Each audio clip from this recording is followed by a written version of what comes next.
Hello traders, Nick Shaheen here looking at Zoom.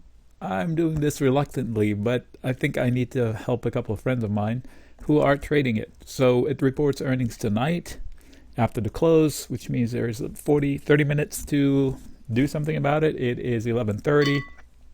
The date 12:18 Pacific time, so another 40 minutes to go. So here are my thoughts on the chart.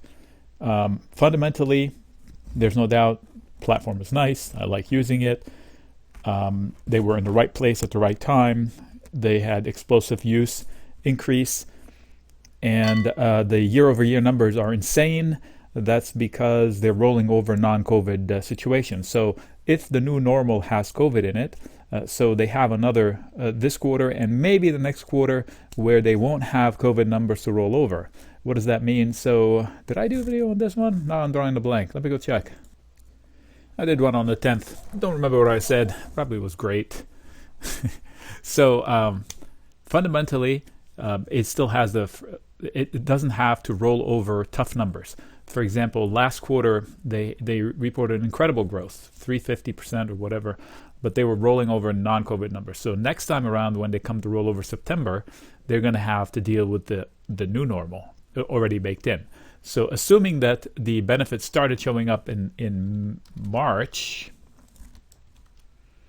sorry about that, and reset. Okay, there we go. Are we still on Zoom? All right. Assuming that the COVID benefits started showing up somewhere here, the sales number increases, so you have leeway until then. So I don't expect them to have a tough time beating their numbers this time. So it all comes down to expectations. What are people expecting?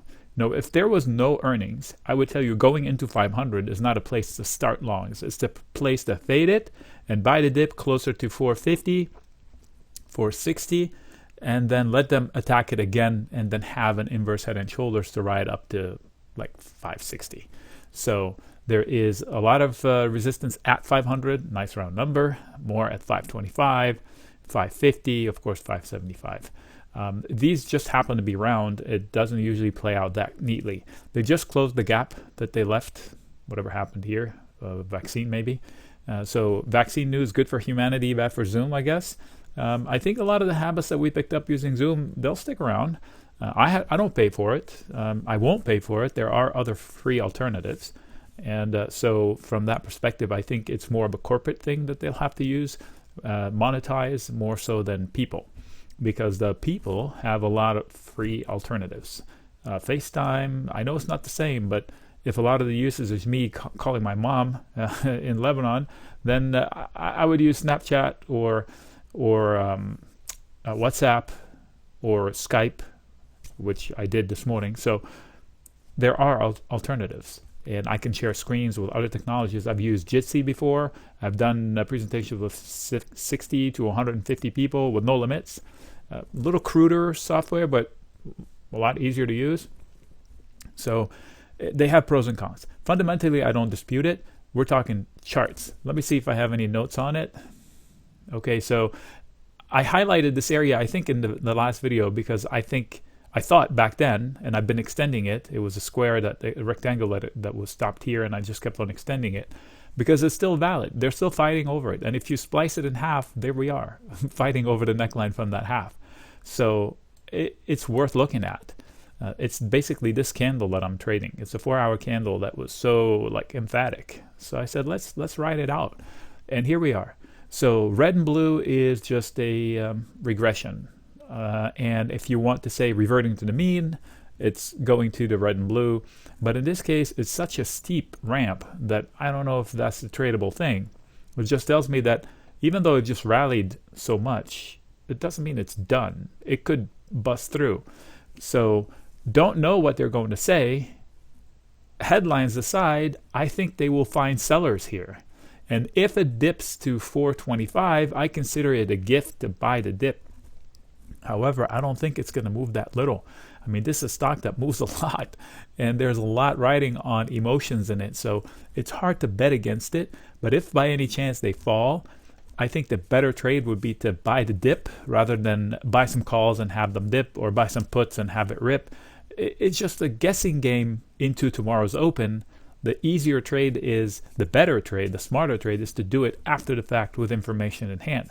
So if they rally to no end, then okay, you missed it. Big deal. You catch it on the next go around.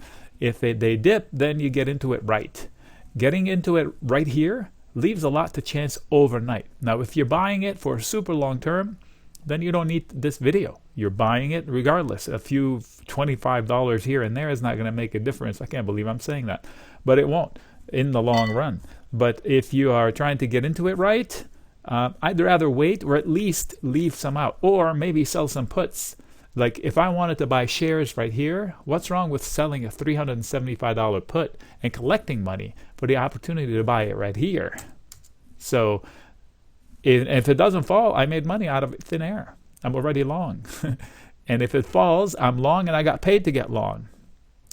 By the way, if it loses this level, bad things happen. Like really bad things happen. I just don't see why, but if it does, name aside, I don't care if you love it or hate it. Technically, it could be, there could be some pain after that. So let me see here. I had beef with this thing from its price to sales. Almost 100 years worth of sales baked into the stock price. I know. People who love it, they say, you're an idiot for saying that. It's growing, blah, blah, blah, blah, blah. Yes, I get it. But so is Amazon. So is to a certain degree, Amazon's growing 30% a year for 10 years. So it's not like it had one good year, 10 years. So it sells at 4.5 times sales, 4.5. This is 97. So if Amazon's expensive, this is ultra hyper expensive. From a growth perspective, I'm not asking for profitability. I will look away from 1,000 PE or a drop for 560 PE. I don't care about the PE. I'm talking about how much upside is baked into the hope. I get it why they want 100. Last time they grew 350% year over year. This COVID year over non-COVID year. I get it. Let me see the next COVID year over this COVID year. I would cut my head off if it's 350%. Well, maybe I shouldn't say that. I will cut my hair off if it's 350%. How about that? Smaller consequences if I'm wrong. It's not likely they're going to grow 350% year over year or month over month. So we'll see.